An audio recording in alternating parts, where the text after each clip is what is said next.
উত্তর চব্বিশ পরগনার বসিরহাটের মোহনপুর গ্রাম পঞ্চায়েতের উচিলদহ ভাঙাপাড়া থেকে মাছ ধরার জালে ধরা পড়ল কুমির। পরে বন দপ্তরের কর্মীরা এসে উদ্ধার করে নিয়ে যায় কুমিরটিকে। কিছুদিন আগেই মিনাখার বিদ্যাধরী নদীতে কুমিরটির দেখা মেলে, যা দেখে আতঙ্ক ছড়ায় এলাকায়।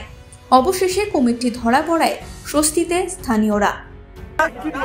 আজকের প্রায় 5-6 দিন মতন আমার ঘেরিতে প্রচণ্ড পরিমাণে অত্যাচার করছে বা ক্ষয়ক্ষতি, ভালো পরিমাণে একটা ক্ষয়ক্ষতি হয়েছে আমার। আর সেই জায়গা থেকে আমি যখন কুমিরটাকে দেখি বা আমাকে একজন বলেছিল আমাদের বেই তারক দাস, ওকে যখন ও বলায় আমরা অনেকেই বিশ্বাস করিনি। এমন এক সময় আমি রাত্রে থাকি ঘেরিতে, তখনই রাত্রেই একে দেখি। আমি দেখে রাত্রেই আমার শ্বশুর মশাই সুশান্ত মণ্ডল ও সঞ্জয় খাঁড়া এদেরকে রাত্রে ডেকে পাঠায় ফোন করে। আমি একে আটকে রেখে রাত্রেই ওদেরকে ফোন করি। ধরলাম একে আমরা জাল ফেলে 3-4টে জালকে বেড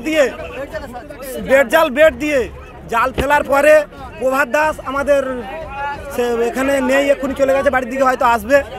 প্রভাত দাস প্রথমে এর উপরে ঝাঁপিয়ে পড়ে, তারপর আমরা 5-6 জন সবাই একসঙ্গে ঝাঁপিয়ে পড়ে আমরা বন দপ্তরকে খবর দিয়েছি, আসলে ওনাদের কাছেই তুলে দেবো এই রেখে প্রত্যাশা রেখেই আমরা আমাদের ক্ষতিপূরণের একটা দাবি রাখি, রেখে আমরা মোটামুটি বন দপ্তরের হাতে তুলে দেবো। আমার নাম সমীর কুমার খাঁড়া। আমরা জানি যতটা কুমির বলে আমরা সন্দেহ করেছিলাম দীর্ঘ আজকের 4-5 দিন ধরে, তা দীর্ঘদিন ধরে সমীর খাঁড়ার ঘেরাতে তা মাছ খাচ্ছিল খুব স্পিডে, মাছ ছাগল দুটোই খাচ্ছিল। তা আমরা ওইভাবে ছিলাম, থাকার পরে আমরা তো দীর্ঘদিন ধরে বেড দিচ্ছি, হচ্ছে না, নদীতে নেমে যাচ্ছে। তারপরে আস্তে আস্তে আজকে আবার রাত্রে ঢুকেছে। ঢোকার সাথে সাথে আমরা হচ্ছে প্রায় 20-25 জন গেছিলাম। তা 25 জনের মধ্যে 5 জন মিলে আমরা ধরেছি। তা 5 জনের মধ্যে আমাদের সর্বপ্রথম আমাদের প্রভাত দাস ওর সহযোগিতা আমরা ধরেছি। আমার নাম মৃত্যুঞ্জয় খাঁড়া।